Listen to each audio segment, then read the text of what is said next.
Hey yo, what's up mga tropa? This is Gerald Binuya and welcome back to my channel, and don't forget to subscribe and click notification bell to get notified. Ano pala dito? Nag-i ako mga tropa, no? Okay. Mag-aalas 2 na ng umaga ngayon ng linggo, no? Hindi ko na alam kung anong date, no? Anong date na ba? Basta linggo, Sabado kahapon, syempre. So, mag-aalas 2 na ng linggo. Okay. Ayan. May nabasa lang ako na comment kay Buds TV. Ayan. Shoutout sa iyo, no? Tinatanong niya kung magkano yung pocket money ko, for reference lang daw niya. Okay? Yun. Nandiyan siya yan. Ayun, mga tropa, no? Bago kami umalis sa Pilipinas, bale, nag-final briefing kami. Ngayon, sinabihan kami ng agency o ng IPAMS o yung PO namin na magdala po kami ng pocket money namin ng at least 500 Canadian dollar. Okay? Maganda, may ganong kalaking perang dala. Kasi, yun, kung wala pong ibibigay na cash advance yung employer nyo, mas maganda may dala po talaga kayo na mas malaking halaga. Kasi po, mahal din po ang bilihin dito at wala pong libre, ganyan. Talagang bili po lahat. Mahal din po ang bigas. Okay? Yun. Mas maganda meron po pocket money na ganong kalaki o 500 Canadian dollars. Halos lahat po ng mga tinanong ko na kabatch ko o mga nakaalis na, ang mga pocket money po namin hindi naman po ganon kalaki. Okay? Kasama po ako. Hindi ko po sinunod ang 500 Canadian dollars. Kasi po mga tropa, meron po kaming cash advance na 500 Canadian dollars sa employer po namin. So, babayaran po namin yon ng 3 times siguro. 3 times. Bawat sahod. Kakaltasan po kami. Okay? Yun. Ngayon, ako, yung sa akin, hindi ko pa nagagastos. Buong-buo pa din. Kasi meron po akong dinalang pocket money ko is 15,000 pesos. Nasa 350 Canadian dollars lang po yun. Pero malaki na yun kasi may cash advance naman kami. Tapos, yung ibang kasama, medyo mas maliit pa po dun sa dinala ko. Pero ayun, nakakasurvive naman po kami. At meron po talaga kaming cash advance sa 500 CAD. Kahit mga 15,000 okay o 10,000, pwede na po yun kung may cash advance naman kayo. Pero kung wala, 15 to 20,000 pesos para, di ba, para sa assurance na di po kayo magugutom, di ba? Kasi kailangan talagang bumili ng pagkain kung wala po talaga kayong cash advance. Di ba? Bibili po kayo ng pagkain, yung bigas ang mahal din. Basta walang libre. Yun. Tapos sa sahod pa lang kayo 2 weeks, di ba? O paano na?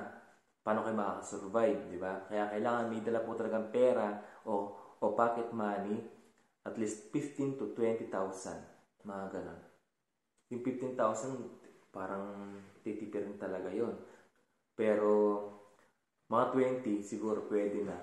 Kung wala kayong cash advance pero kung meron po kayong cash advance, edi kahit 10,000, mga ganun. Tapos mga tropa, yung binili po yung peso namin po, peso bills namin, nasa 43.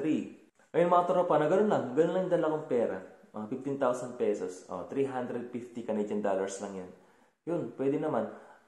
Sa ngayon, yung pera ko na nadala, may natira pa, madami pa naman.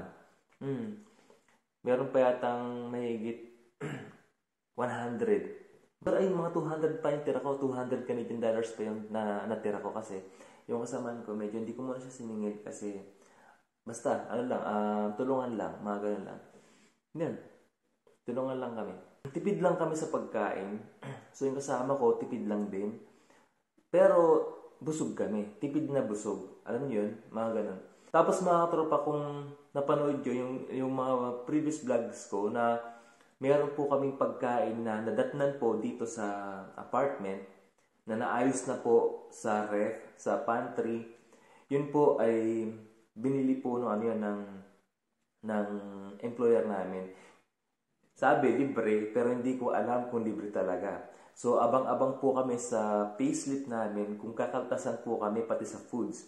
Pero, alam niyo ba, balak kong tanungin yung employer namin, o yung empleyado nila, kung libre ba talaga or hindi. Kasi, parang alam din namin, di ba? Mas magandang alam namin kung libre ba o hindi.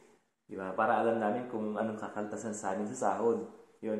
Meron po silang binigay dito na pagkain na hindi namin alam kung libre o hindi. Yun, marami din. May karne din, meron ding bigas. Tapos, may kape, walang asukal. Pero yung kasama namin, walang kape pero may asukal. Galing, di ba? Tapos, meron kaming sibuyas, meron kaming, malaking sibuyas na ganyan. Tapos, meron kaming patatas na gato kalaki na lagayan. Yun, bigas namin ganyan. Ewan ko ng kilo, nakalimutan ko na. 5 kilos yata yun. Tapos, kakaubos lang din. Buti nakabili kami ng bigas dyan sa sa metro. Medyo mura. Medyo mura, na 8 kilos na. Yun. Medyo mura, pero mahal pa din kumpara sa Pilipinas, syempre.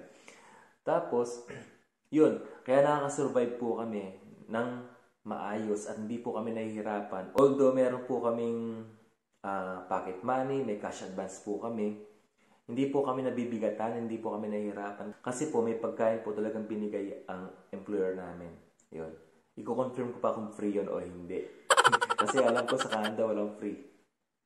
Free taste meron yata. Hindi pa namin nagagalaw ang cash advance namin. Kahit ako hindi ko pa nagagalaw. Ang nagalaw lang namin yung pagkain dito na malapit na mag-expired.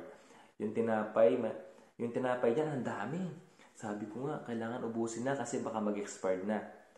Tapos yung mga dyan, maraming pagkain sa rep. Yung iba na ubus na namin. Tapos yung mga pasta, hindi pa. Baka bukas, mamaya, mag-spaghetti kami. Yun na nakakainin namin. Yun, para maubos po yung pasta namin dyan. Tsaka yung mga tomato sauce na binigay nila. Yun. Ganito gawin nyo mga tropa, no? Kapag bago kayo umalis, tanong nyo na kung may cash advance or wala. Para ready po kayo pag alis nyo. Kung magkano lang po dadalhin ninyo. Siyempre alam ko, mag-iiwan kayo ng allowance sa pamilya ninyo. Di ba? Kaya hindi lahat dadalhin sa Canada. Okay? Kasi alam ko, kailangan din naman ng allowance ng pamilya. Kung meron naman kayong cash advance katulad namin, edi mas maganda. Hindi po kayo mahihirapan. Di ba? At hindi po ganun kalaki ang dadalhin yung pocket money. At ito mga tropa, no, siguro payo lang, no, mag-inquire din kayo sa lugar ninyo kung magkano po ang bentahan po ng Canadian dollars o palitan doon sa inyo.